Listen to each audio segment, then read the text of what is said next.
Welcome back to our channel. నేను మీ మాధురి.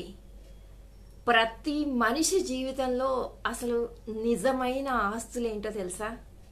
ప్రతి మనిషికి కూడా అర్థం చేసుకునే మనసు, క్షమించే గుణము, చేయూతనిచ్చే ఒక స్నేహము, ఆరాధించేటటువంటి ఒక హృదయము, నీ కోసం నేనున్నాను అని చెప్పేటటువంటి ఒక మనసు అన్నమాట. ఇవి నిజమైన ఆస్తులు అన్నమాట.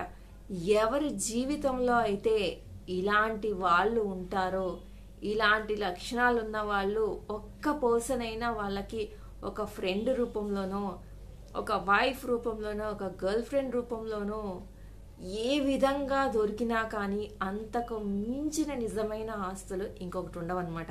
మనం అనుకుంటాం ఎన్నో తరతరాలు సంపాదించి తరగని ఆస్తుల్ని సంపాదిస్తే అది అసలైన జీవితం అని అనుకుంటాం. మనం బతకటానికి ఆస్తులు కావాలి, మనం బతకటానికి డబ్బు కావాలి. కానీ డబ్బే మన జీవితం అయిపోయిందంటే ఇప్పుడు మనం ఏదైతే చెప్పుకున్నామో అవేవి కూడా ఉండవు. ఎందుకంటే మనం కమర్షియల్ అయిపోతాము. మనతో పాటు ఉండే వాళ్ళందరూ కూడా అదే రకంగా ఉంటారు. కానీ కొంచెం ప్రేమ కోసం మనము విలవిలలాడిపోతూ ఉంటాం. కొంచెం మనశ్శాంతి కోసము తహతహలాడిపోతూ ఉంటాం అన్నమాట.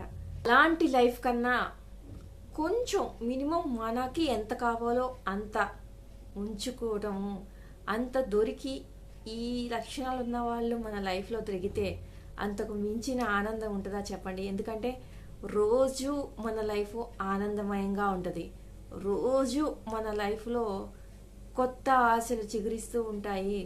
కొత్త కొత్త ఆలోచనలు వచ్చి అవే మనల్ని ఎదిగేలాగా చేస్తాయి అన్నమాట. ఎందుకంటే మనం ప్రశాంతంగా ఉంటాము, ప్రశాంతంగా తింటాము, మనకి మంచి మంచి సలహాల్ని మనల్ని పైకి ఎదగటానికి ఉపయోగపడేటటువంటి స్నేహితులు ఉంటారు మన చుట్టూ.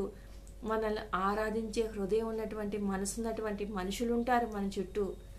మనం ఏదైనా మిస్టేక్ చేసినా, తెలిసి చేసినా, తెలియక చేసినా మనల్ని క్షమించే గుణం ఉన్నటువంటి వాళ్ళు మన చుట్టూ ఉంటారు. చెప్పండి, ఆహా ఇంతకు మించిన మంచి లైఫ్ ఇంకోటి ఉంటుందా చెప్పండి? దానికోసమే కదా ఇప్పుడు మనం అవన్నీ దొరకట్లేదనే కదా ఎంతమంది ఎంత సంపాదించినా వాటి చుట్టూ వీటి చుట్టూ మాకు డిప్రెషన్ వచ్చేసింది, మాకు అది వచ్చింది, మాకు ఇది వచ్చింది, ఈ యోగాలు ఇన్ని గంటలు చేయాలి, ఎక్సర్సైజ్ ఇన్ని గంటలు చేయాలి, ఇలా రకరకాలుగా అంటే ధ్యానం చేయాలి, ఒక టైప్ ఆఫ్ పీస్ఫుల్ మైండ్ ఉండడం కోసమే కదా ఇదంతా చేస్తున్నారు. కానీ మన చుట్టూనే ఇంత అందమైన జీవితం ఉంటే అసలు వీటన్నిటి అవసరం ఉంటుందంటారా? ఆలోచించండి. మాట్లాడుకుంటుంటేనే ఎంత బాగుందో కదా అంటారు కదా, ఆ ఊహే ఎంత బాగుందో అన్న టైప్లో అసలు మనం ఆ విషయం గురించి మాట్లాడుకుంటూనే మన చుట్టూ అలా ఉంటే ఎంత బాగుంటుందో అని అనుకుంటేనే, ఇమాజిన్ చేసుకుంటేనే ఎంతో ఆనందంగా అనిపిస్తుంది. కానీ ఇంకా రియల్ లైఫ్లో అలా ఉన్న వాళ్ళ అదృష్టం ఏం అదృష్టమో చూడండి. ఎన్నో జన్మల పుణ్యం చేసుకుంటే అలాంటి అదృష్టం ఉంటుంది అనమాట వాళ్ళకి.